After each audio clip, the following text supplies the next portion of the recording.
Hello friends, आप देख रहे हैं 30 अप्रैल का डीडी न्यूज। मध्य प्रदेश के धार में पिकअप पलटने से 16 लोगों की डेथ, पीएम सीएम ने रिलीफ फंड का किया ऐलान। दिल्ली हाईकोर्ट की वीडियो कॉन्फ्रेंसिंग फैसिलिटी का हो सकता है फॉरेन कनेक्शन, हैकर का डोमेन यूएस में किया गया ट्रेस। क्रूड ऑयल अब $126 पर बैरल। डोनाल्ड ट्रंप के ईरान पर छोटे और तेज अटैक की खबर के बाद आई तेल की कीमतों में तेजी। किंग चार्ल्स से सवाल पूछने को लेकर न्यूयॉर्क के मेयर जोहरान ममदानी ने कोहिनूर लौटाने की बात कही। इंडिया में वीडियो हुआ वायरल।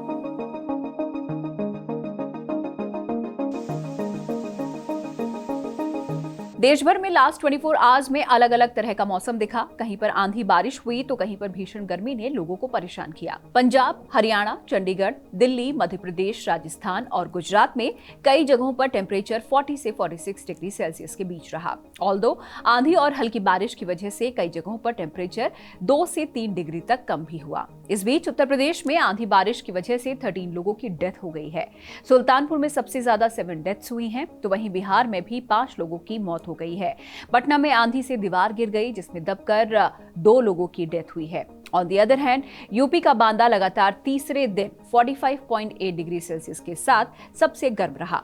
राजस्थान, मध्य प्रदेश के मोस्ट ऑफ द डिस्ट्रिक्ट्स में टेम्परेचर 40 डिग्री सेल्सियस से ज्यादा रहा। मध्य प्रदेश के धार में टायर फटने से एक pickup vehicle out of control हो गया और डिवाइडर से टकरा गया।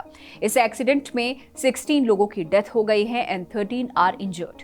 मरने वालों में 6 किड्स आर इंक्लूडेड। ये accident Indore Ahmedabad national highway पर जियो पेट्रोल पंप के पास हुआ। पीएम नरेंद्र मोदी ने इस एक्सीडेंट पर दुख जताया और साथ ही साथ उन्होंने एक्स पर पोस्ट कर लिखा, एक्सीडेंट में अपनों को खोने वाली फैमिलीज के लिए मेरी हार्दिक संवेदनाएं हैं। Prayers for speedy recovery of the injured. Prime minister Narendra Modi relief fund से मरने वालों की फैमिलीज को 2 लाख रुपीस की एक्स ग्रेशिया पेमेंट भी ऐलान कर चुके हैं। तो वहीं इंजर्ड लोगों को 50,000 रुपीस दिए जाएंगे। मध्य प्रदेश सीएम मोहन यादव ने भी इस मामले में रिलीफ फंड देने की अनाउंसमेंट की है। उन्होंने एक्स पर लिखा है कि मरने वालों की फैमिलीज को 4 लाख रुपीस, सीरियस इंजर्ड को 1 लाख रुपीस और बाकी इंजर्ड लोगों को 50,000 रुपीस दिए जाएंगे। हिमाचल प्रदेश के ऊना डिस्ट्रिक्ट में 50 रुपीस के लिए एक व्यक्ति को बुरी तरह टॉर्चर किया गया।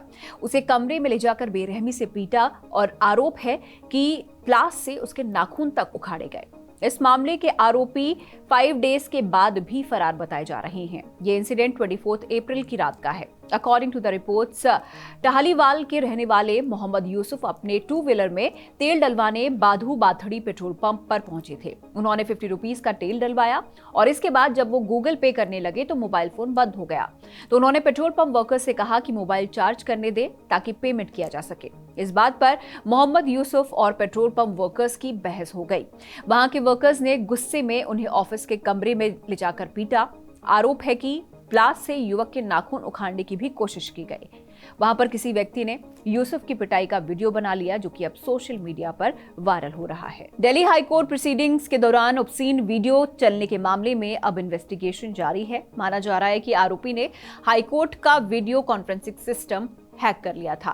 वीडियो कॉन्फ्रेंसिंग फैसिलिटी में लॉग इन करके पुलिस आरोपी के वीपीएन का पता लगाने की भी कोशिश कर रही है। According to Indian Express, initial finding में सस्पेक्ट का डोमेन यूनाइटेड नेशंस में ट्रेस किया गया है। कल हियरिंग के दौरान दिल्ली हाईकोर्ट की वीडियो कॉन्फ्रेंसिंग फैसिलिटी के बीच में ही उसे रोकना पड़ा। किसी अनआइडेंटिफाइड यूजर ने यहां पर लॉग इन करके ऑब्सीन वीडियो प्ले कर दिया था। दिल्ली हाईकोर्ट के चीफ जस्टिस डीके उपाध्याय और जस्टिस तेजस कारिया की कोर्ट में पॉर्न वीडियो कई बार चलाई गई। कई बार वीडियो कॉन्फ्रेंसिंग बंद भी की गई, लेकिन जब वापस चलाया गया तो किसी ने दोबारा से पॉर्न वीडियो प्ले कर दिया। Ministry of road transport and highways ने सेंट्रल मोटर व्हीकल रूल्स में चेंजेस का ड्राफ्ट रिलीज कर दिया है। इसमें E85 यानी कि 85% एथेनॉल प्लस पेट्रोल और E100 यानी कि प्योर एथेनॉल जैसे फ्यूल्स को ऑफिशियली इंक्लूड करने का प्रपोजल है। इसका एम पेट्रोल में एथेनॉल का यूज इंक्रीज करते इंपोर्टेड ऑयल पर डिपेंडेंसी कम करना है। गवर्नमेंट पेट्रोल में 20% एथेनॉल यानी कि E20 की परमिशन दे चुकी है। नया प्रपोजल ज्यादा एथेनॉल यूज की तरफ बड़ा कदम है। ड्राफ्ट में बायोडीजल को B10 से बढ़ाकर B100 तक की परमिशन दे दी है। साथ ही साथ हाइड्रोजन CNG मिक्स को शामिल करने का भी प्लान है। डिफेंस मिनिस्टर राजनाथ सिंह ने कहा है कि इंडिया ने ऑपरेशन सिंदूर अपनी मर्जी से और अपनी कंडीशंस पर रोका है। उन्होंने कहा है कि इंडिया ने यह ऑपरेशन इसीलिए बंद नहीं किया क्योंकि उसकी कैपेसिटी कम हो गई थी। राजनाथ सिंह ने कहा है कि इंडिया लंबी लड़ाई के लिए पूरी तरह से तैयार था। डिफेंस मिनिस्टर ने कहा, अचानक जरूरत पड़ने पर अपनी कैपेसिटी बढ़ाने की ताकत भी हमारे पास थी। पिछले साल 22 अप्रैल को जम्मू कश्मीर के पहलगाम में हुए अटैक में 26 लोगों की डेथ हुई थी। इसके बाद इंडिया और पाकिस्तान के बीच टेंशन बढ़ गई थी। इसके बाद इंडिया ने पाकिस्तान में कई जगहों पर अटैक भी किए थे। इंडिया ने अपनी मिलिट्री ऑपरेशंस को ऑपरेशन सिंदूर का नाम दिया था। अमेरिकन प्रेसिडेंट डोनाल्ड ट्रंप को ईरान वॉर से रिलेटेड नए मिलिट्री ऑप्शंस पर ब्रीफिंग दिए जाने की खबर के बाद आज एशिया में क्रूड ऑयल का प्राइस बढ़ गया है। According to BBC, American Central Command ने ईरान पर छोटे और तेज हमलों का प्लान तैयार किया है, जिसका एम ईरान के साथ बातचीत में बने डेडलॉक को तोड़ना है। इस न्यूज के बाद क्रूड ऑयल का प्राइस बढ़ गया। ब्रेंट क्रूड का प्राइस अराउंड 7% बढ़कर $126 पर बैरल को क्रॉस कर चुका है, जो 2022 में रशिया यूक्रेन पर अटैक के बाद हाईएस्ट है। इस वीक एनर्जी प्राइसेस बढ़े हैं क्योंकि पीस टॉक्स ठप पड़ती दिखी। एक्सियोस की रिपोर्ट में अनआइडेंटिफाइड सोर्स के हवाले से कहा गया है कि प्रपोज्ड अटैक में बेसिक इंफ्रास्ट्रक्चर को टारगेट किया जा सकता है। अमेरिका की हाउस आर्म सर्विस कमेटी की हियरिंग के दौरान यूएस डिपार्टमेंट ऑफ डिफेंस यानी कि पेंटागन ने ईरान वॉर पर हुए एक्सपेंडिचर के बारे में बताया है। पेंटागन के हेड ऑफ फाइनेंस जूल्स हस्ट ने कहा है कि expenditure around 2 lakh crore rupees का है, जिसमें मैक्सिमम खर्चा वेपन्स पर हुआ है। Apart from this, during the hearing पीट हेग्सेथ ने पिछली सरकारों पर बैड डील्स करने का भी आरोप लगाया। साथ ही साथ उन्होंने 2016 के अमेरिकन प्रेसिडेंट बराक ओबामा के वक्त हुए joint comprehensive plan of action का भी जिक्र किया। किंग चार्ल्स अमेरिका टूर पर हैं। इस बीच जोहरान ममदानी ने जो कहा वो सोशल मीडिया पर वायरल है। आइए जानते हैं क्या है पूरा मामला। Speak to the king separately from that. I would probably encourage him to return the Kohinoor diamond. भाई ये बेस्ट था। तो ये है न्यूयॉर्क सिटी के मेयर जोहरान ममदानी, और जब इनसे पूछा गया कि भाई किंग चार्ल्स III फिलहाल आपके न्यूयॉर्क सिटी में है, तो अगर आप उनसे मिलते हैं तो आप क्या बात करेंगे? एंड भाई he didn't even hesitate. He said this. If I was to speak to the king separately from that, I would probably encourage him to return the Kohinoor diamond. देखो, कोहिनूर का सीन तो हम सबको पता है। 1849 में अंग्रेजों ने इसे हथिया लिया था और तब से ये वहीं टिका हुआ है। कहा जाता है कि 1849 में ब्रिटिश ईस्ट इंडिया कंपनी ने 11 साल के महाराजा दुलीप सिंह को डरा धमकाकर ट्रीटी ऑफ लाहौर साइन करा ली थी और कोहिनूर भी ले गए। Basically colonial bullying at its peak, और तब से हमारा 105.6 कैरेट का हीरा टावर ऑफ लंदन में कैद है। मुगल से लेकर पर्शियन शाह और अफगान एमिर्स तक ये हीरा काफी हाथों से होकर गुजरा है। इंडिया हमेशा से कहता आया है कि ये हमारा सिंबल ऑफ हेरिटेज है, इसे वापस करो। But UK be like, nah bro, we have the 19th century treaty of papers. However, other countries including Iran and Pakistan have also laid claim to the stone.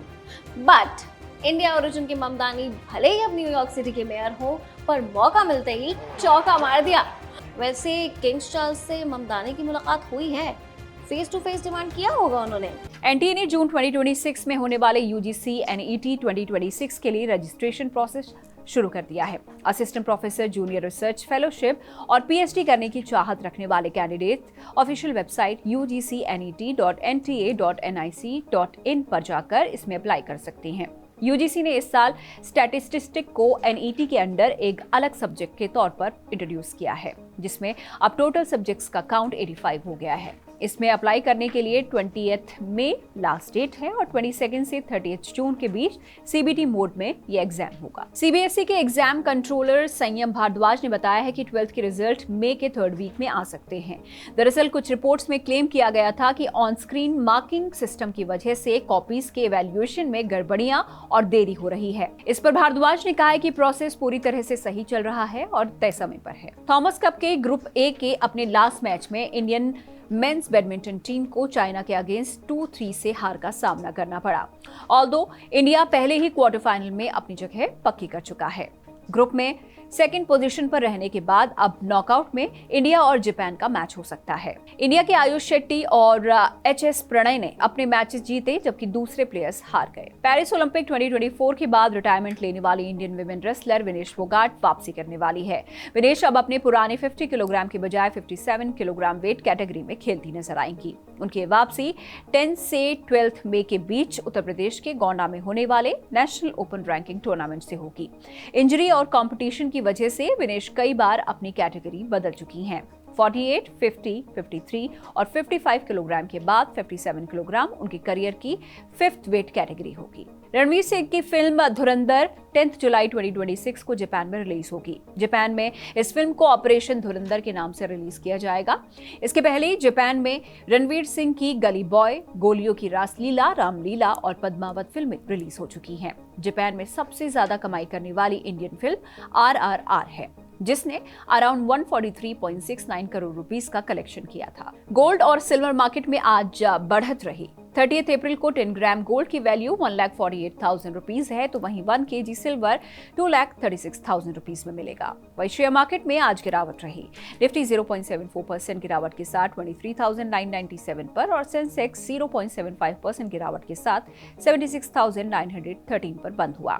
आज Nifty 50 में Bajaj Auto, Sun Pharma, Infosys, Tech Mahindra, Bajaj Finance और Maruti Suzuki top gainers रहे। वहीं TMPV, Eternal, Hindalco, Axis Bank और Tata steel आज के top losers हैं। आज ही के दिन यानी कि 30 अप्रैल को हिटलर और उनकी वाइफ एवा ने सुसाइड किया था। 1945 में हिटलर को लगने लगा कि अब वो नहीं बच सकता।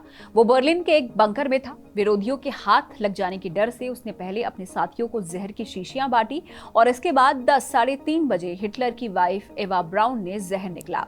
उसी पल हिटलर ने भी अपनी पिस्टल से खुद को गोली मार ली।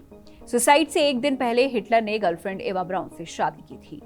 आज का बुक रिकमेंडेशन है अनामिका। ये पोएट्री कलेक्शन सूर्यकांत त्रिपाठी निराला की सेंसिटिव एंड रिबेलियस सोच को सामने लाता है। अनामिका में उन्होंने सोसाइटी, नेचर, लव और ह्यूमन इमोशंस के बारे में बात की है। ये सिर्फ कविताएं नहीं बल्कि एक ऐसा एक्सपीरियंस है जो आपको सोसाइटी और खुद के अंदर झांकने पर मजबूर करता है। आज के न्यूज बुलेटिन में इतना ही। देखते रहिए सिंगाबाद। Bye bye.